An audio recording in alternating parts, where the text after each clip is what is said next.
Sai IAS academy पर आप सभी का स्वागत है। और बच्चों, हम आज आपको पढ़ाएंगे उत्तर प्रदेश राज्य विशेष।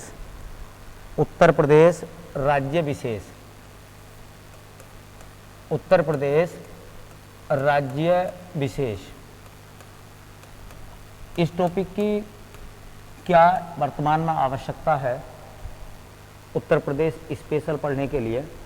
तो उसकी आवश्यकता है, देखिए, उत्तर प्रदेश पुलिस का जो एग्ज़ाम होता है यूपी पुलिस, उसमें भी आपको उत्तर प्रदेश के स्पेशल क्वेश्चन देखने के लिए मिलते हैं।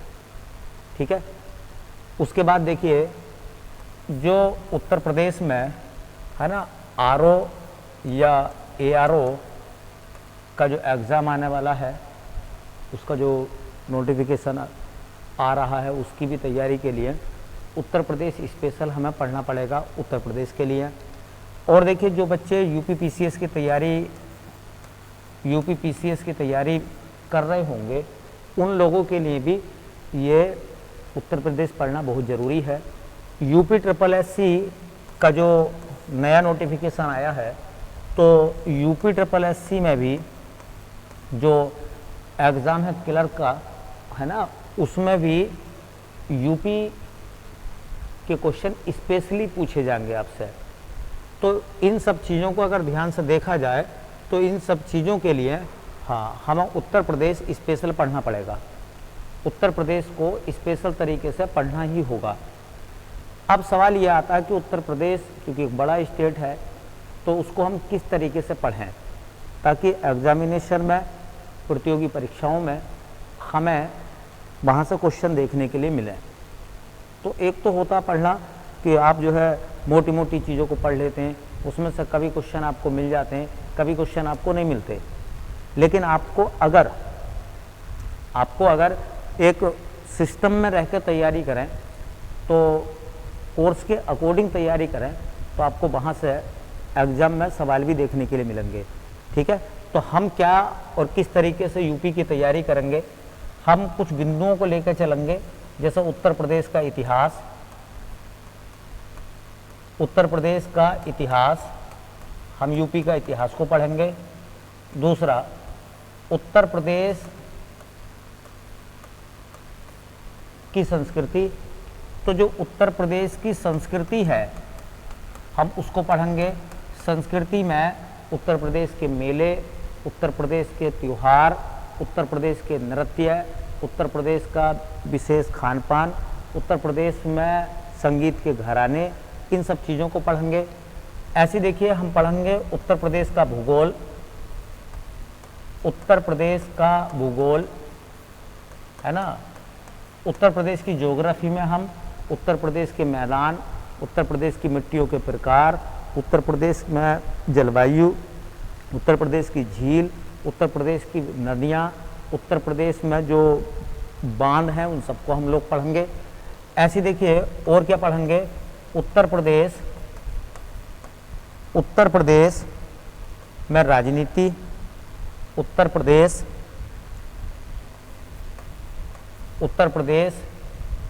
का प्रशासन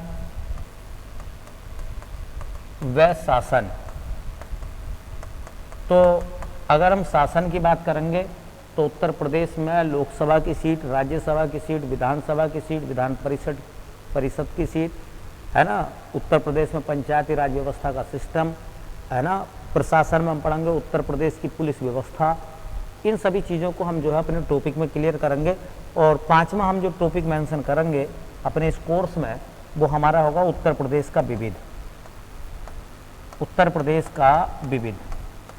तो अगर हम इस सिस्टम पर रहकर तैयारी करते हैं और चीज़ों को बेहतर ढंग से सीखते हैं, तो मेरा ये मानना है कि आपको एग्ज़ाम के अंदर यहाँ से जो टॉपिक हैं, अगर आप चुनिंदा टॉपिक यहाँ से पढ़ लेते हैं सिस्टम के द्वारा, तो फिर आपको क्वेश्चन के मिलने की संभावना बहुत बढ़ जाती है और आपके सफल होने के चांसेस भी बढ़ जाते हैं, है ना। अब जैसे मान लो 15 या 20 नंबर का यूपी ट्रिपल एससी में पूछेगा स्पेशल राज्य विशेष के रूप में, तो आपको कुछ नॉलेज होनी चाहिए, कुछ ज्ञान होना चाहिए, सिस्टम पे ज्ञान होना चाहिए, एक बेहतर नॉलेज आपको होनी चाहिए। ठीक है। तो हम अपने पहले वाले टॉपिक से स्टार्ट करने जा रहे हैं आज उत्तर प्रदेश का इतिहास। क्या पढ़ेंगे? उत्तर प्रदेश का इतिहास। तो देखिए भैया, हमारा जो हेडिंग रहेगा वो रहेगा उत्तर प्रदेश का इतिहास।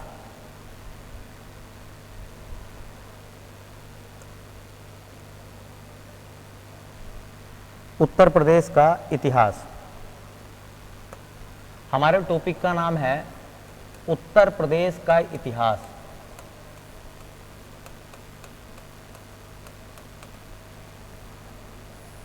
ठीक है, पहला थोड़ा सा जान लेते हैं कि देखिए, ये जो हम बात कर रहे हैं इतिहास की, हम बात कर रहे हैं इतिहास की। इतिहास क्या है? इतिहास क्या है? अक्सर लोग जब भारत का इतिहास पढ़ रहे होते हैं बच्चे, तो बहुत बोर हो जाते हैं। उन्हें लगता है कि इतिहास एक बोरियत का विषय है, लेकिन इतिहास सीखने का भी बहुत बड़ा विषय है ना। देखिए, इतिहास क्या है? आज का जो युग है बेटा, आज के युग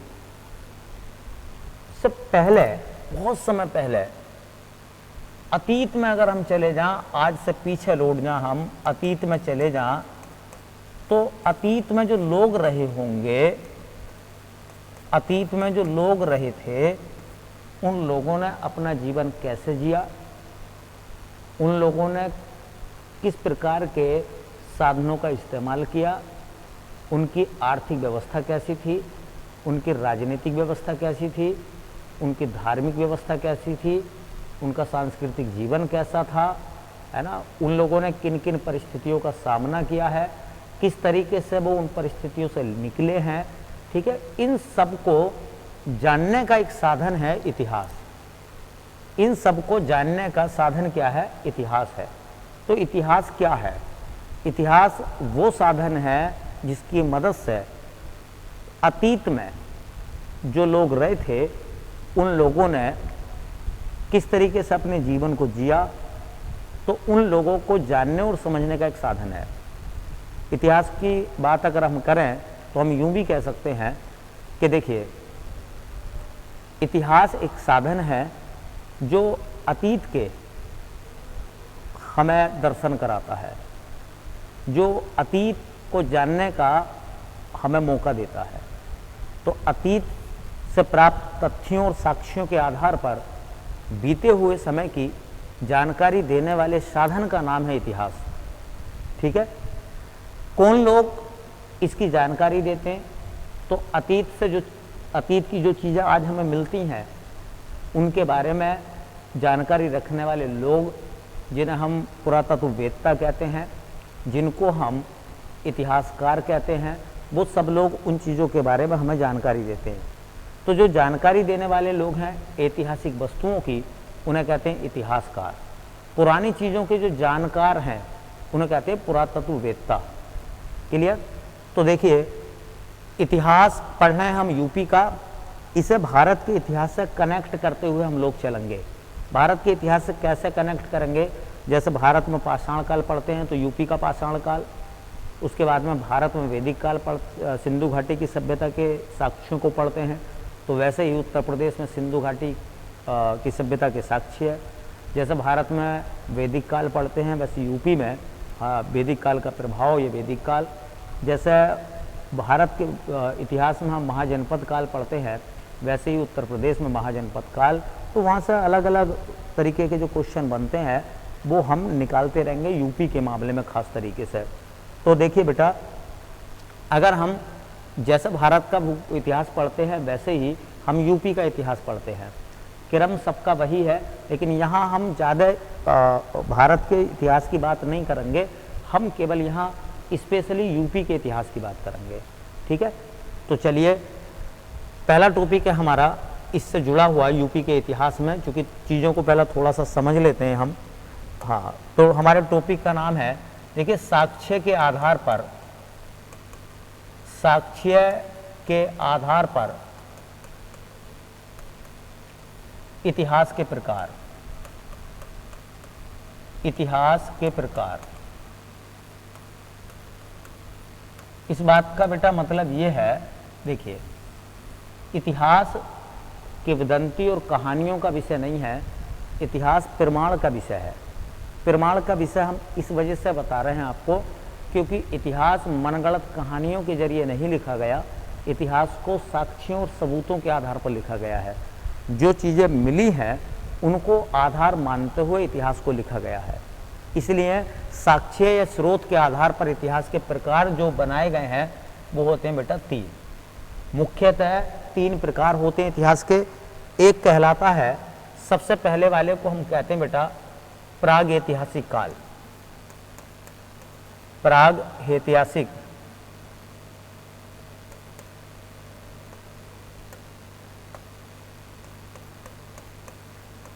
प्राग ऐतिहासिक काल, इसे अंग्रेजी में कहते हैं प्री हिस्ट्री। क्या कहते हैं बेटा? प्री हिस्ट्री, प्राग ऐतिहासिक काल। देखिए, इस कालखंड को जानने के लिए हमारे पास क्या क्या साधन है, तो इस कालखंड को जानने के लिए हमारे पास में क्या क्या स्रोत हैं, प्रागैतिहासिक काल को जानने के क्या क्या स्रोत हैं, क्या इस इतिहास के हिस्सों को जानने के लिए हमारे पास में कोई लिखित सामग्री है, लिखित साधन है हमारे पास कोई, तो हम कह सकते हैं कि भैया हमारे पास इस कालखंड को जानने के लिए कोई भी साधन नहीं है। तो फिर हमें इस काल के बारे में किस चीज़ से जानकारी मिली? हमें जानकारी मिली है पुरातात्विक स्रोत से। पुरातात्विक स्रोत या साधन कह दो, हमारे पास में इतिहास को जानने का ये जो एक साधन है वो है पुरातात्विक साधन। तो हम ये कह सकते हैं कि इतिहास का वो कालखंड जिसके बारे में हमारे पास कोई लिखित सामग्री तो नहीं है, लेकिन जो भी हमें जानकारी मिलती है वो पुरातात्विक साधनों के जरिए मिलती है, पुरातात्विक वस्तुओं के द्वारा मिलती है। इतिहास का वो कालखंड जो है वो प्रागैतिहासिक काल कहलाता है। क्या कहलाता है? प्रागैतिहासिक काल। अब देखिए, अब अगर हम बात करें कि शुरुआत में जब इंसान दुनिया में आया होगा तो क्या उसने लिखना शुरू कर दिया होगा? तो उसने लिखना शुरू नहीं किया होगा, लेकिन उसने अपने जीवन में कुछ ना कुछ वस्तुओं का इस्तेमाल किया होगा, चाहे वो पत्थर के औजार हों, पत्थर के हथियार हों, पत्थर के उसके उपकरण हों, उन सब का उसने इस्तेमाल किया जो आज भी खुदाई के दौरान हमें मिले हैं। इस आधार पर हम कह सकते हैं कि उस ज़माने का इंसान है ना क्या क्या करता था, कैसे जीवन बसर करता था अपना, और वो किन किन चीज़ों पर डिपेंड था। तो प्रागैतिहासिक काल किसे कहते हैं या प्रागैतिहासिक इतिहास किसे कहते हैं? ठीक है, तो हम कह सकते हैं कि ऐसा कालखंड जिसके द्वारा हमारे पास कोई लिखित सामग्री तो नहीं है, लेकिन उसकी जानकारी हमें पुरातात्विक साधनों से मिलती है, स्रोतों से मिलती है, उसे हम क्या कहते हैं? प्रागैतिहासिक काल कहते हैं। अब ये पुरातात्विक साधन ये क्या है? तो हम कह सकते हैं बेटा, पुरानी जो वस्तुएं होती हैं उन्हें पुरातात्विक वस्तुएं कहते हैं। पुरानी वस्तुएं जो आज से 100 साल पुरानी, 50 साल पुरानी, 20 साल पुरानी, मतलब आज से पुरानी है ना, और जो अतीत की वस्तुएं हैं वो सब पुरातात्विक वस्तुएं कहलाती हैं। तो अब सवाल ये आता है कि प्रागैतिहासिक काल में इतिहास का कौन सा हिस्सा आता है? तो वो आता है बेटा पाषाण काल। पाषाण काल जो है वो पाषाण काल का जो इतिहास है वो किस काल में आता है? तो वो आता है प्रागैतिहासिक काल में। ठीक है, दूसरा प्रकार देखिए, दूसरा प्रकार है आद्य ऐतिहासिक काल। दूसरा है आद्य ऐतिहासिक काल। आद्य ऐतिहासिक काल, इसे हम बोलते हैं प्रोटो हिस्ट्री, अंग्रेजी में प्रोटो हिस्ट्री बोलते हैं किसको? प्रागैतिहासिक काल को। अब सवाल यह है कि ये कालखंड जो है आद्य ऐतिहासिक काल, इसके बारे में हमें जानकारी किन किन चीज़ों से मिलती है? तो इसकी जानकारी के हमारे पास क्या क्या स्रोत हैं? इसकी जानकारी के क्या क्या स्रोत हैं? क्या कोई लिखित सामग्री है? क्या कोई हमारे पास में लिखित साक्ष्य है? तो हम वैसे तो कह सकते हैं कि हाँ भैया हमारे पास में लिखित साक्ष्य है, लेकिन हमारी मजबूरी ये है कि इन्हें पढ़ा नहीं गया है, पढ़ा नहीं गया। जैसे कि मान लीजिए सिंधु घाटी की सभ्यता के दौरान जो लिपि मिली वो लिपि भाव चित्रात्मक थी, उसको पढ़ के हम ये अनुमान नहीं लगा पाए कि जो उस समय जिस लिपि का इस्तेमाल हुआ वो किन किन वस्तुओं के लिए हुआ, या वो किस तरीके से उसको बोलते थे, या किस तरीके से वो उसका अर्थ समझते थे। तो हमारे पास लिखित साक्ष्य तो हैं, लेकिन उन्हें पढ़ा नहीं गया है। अगर बेटा तुम्हारे पास कोई लिखित प्रमाण हो और वो पढ़ा ना जाए तो उसका तुम्हें क्या फायदा मिलेगा, उसका कोई लाभ आपको नहीं मिलेगा। ठीक है, तो इस कालखंड की जो जानकारी है उसके लिए लिखित साधन तो है लेकिन पढ़ा नहीं गया। इसका मतलब यह है कि लिखित स्रोतों के आधार पर जो है आद्य ऐतिहासिक काल की जानकारी नहीं मिली है हमें। तो फिर जानकारी किस चीज से मिली है? जानकारी मिली है हमें पुरातात्विक स्रोतों से। इस कालखंड की जानकारी भी हमें किससे मिली है बेटा? पुरातात्विक स्रोतों से। तो हम क्या कह सकते हैं? हम ये कह सकते हैं कि इतिहास का ऐसा कालखंड जिसके लिखित प्रमाण तो हमारे पास में हैं लेकिन उनको पढ़ा नहीं गया है, जिस वजह से हमें जानकारी के लिए पुरातात्विक स्रोतों पर निर्भर रहना पड़ा है, इतिहास का वो कालखंड आद्य ऐतिहासिक काल कहलाता है। क्या कहलाता है? आद्य ऐतिहासिक काल। इसमें किन किन चीज़ों को बेटा मेंशन करेंगे? तो इनमें मेंशन करेंगे हम, देखिए, सिंधु घाटी की सभ्यता। सिंधु घाटी की सभ्यता, सिंधु घाटी की सभ्यता किस कालखंड में आती है? आद्य ऐतिहासिक काल में। और आता है वैदिक काल। जो वैदिक काल का हिस्सा है वो वैदिक काल का हिस्सा भी आद्य ऐतिहासिक काल के दायरे में आता है। अब आगे अगर हम चलते हैं तो इसके बारे में देखते हैं। तीसरा पार्ट जो हमारा, वो तीसरा पार्ट क्या कहलाता है बेटा? तीसरे वाले पार्ट को हम लोग नाम देते हैं, हाँ, उसको हम नाम देते हैं ऐतिहासिक काल। ऐतिहासिक काल, ऐतिहासिक काल को अंग्रेजी में कहते हैं हिस्ट्री। और सही बात अगर देखी जाए तो ये जो कालखंड है इसके जानने के हमारे पास में स्रोत दोनों हैं। देखिए, इस कालखंड को जानने के जो साक्ष्य हमारे पास हैं, साधन हमारे पास हैं, उनमें लिखित साधन भी है। क्या है बेटा? लिखित स्रोत भी हैं। और मैंने देखो सही का चिन्ह लगा दिया, लिखित स्रोत भी हैं, और वो लिखित स्रोत पढ़े भी गए हैं, पढ़े गए हैं। वो लिखित स्रोत क्या है? वो पढ़े भी गए हैं। तो एक जानकारी तो हमें इस कालखंड की लिखित स्रोतों से मिलती है, दूसरी जानकारी हमें इस कालखंड की पुरातात्विक स्रोतों से मिलती है। किससे? पुरातात्विक स्रोतों से। इस कालखंड की जानकारी के लिए हमारे पास दोनों साधन हैं, लिखित भी और पुरातात्विक साधन भी हमारे पास में है। तो सवाल ये उठता है कि देखिए, सबसे ज़्यादा जानकारी जो है हमारे पास इस कालखंड की है, क्योंकि कुछ जानकारी हमें पुरातात्विक स्रोतों के माध्यम से हमने हासिल की है और बहुत सारी जानकारी हमने लिखित रूप में हासिल की है ना। आपने सुना होगा कि मौर्य काल में जब सम्राट अशोक आता है और वो अपने शिलालेख जारी करता है, तो अशोक के शिलालेख और अभिलेखों को पढ़ने का जो श्रेय है वो जेम्स प्रिंसेप को जाता है। तो मौर्य काल से आगे का जितना भी इतिहास है वो इतिहास ऐतिहासिक इतिहास कहलाता है या ऐतिहासिक काल कहलाता है, उसे हम कहते हैं हाँ हिस्ट्री।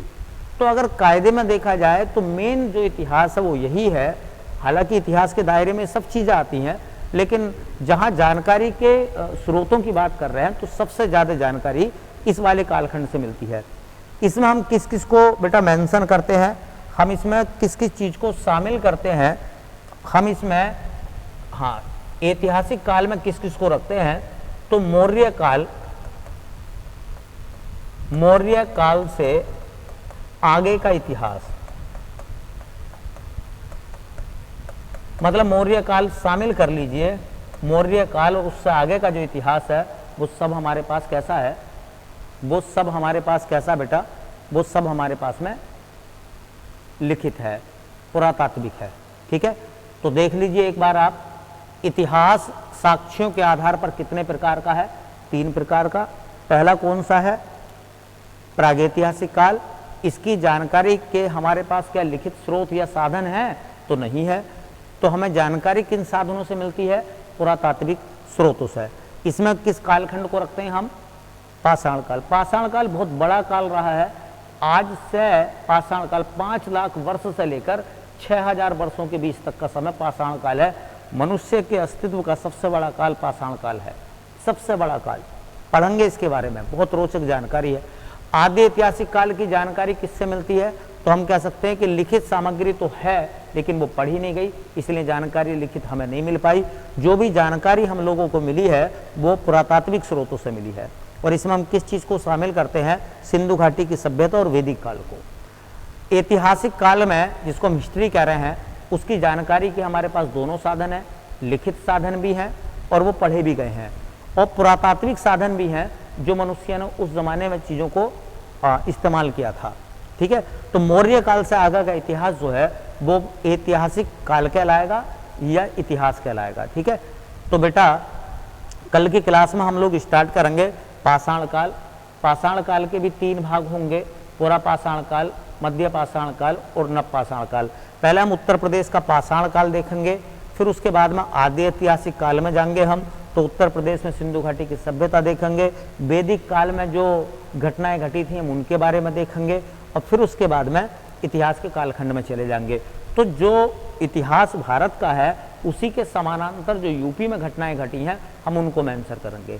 ठीक है, तो मिलते हैं बेटा अगली क्लास में। ठीक है, तब तक के लिए आप सभी का बहुत बहुत धन्यवाद।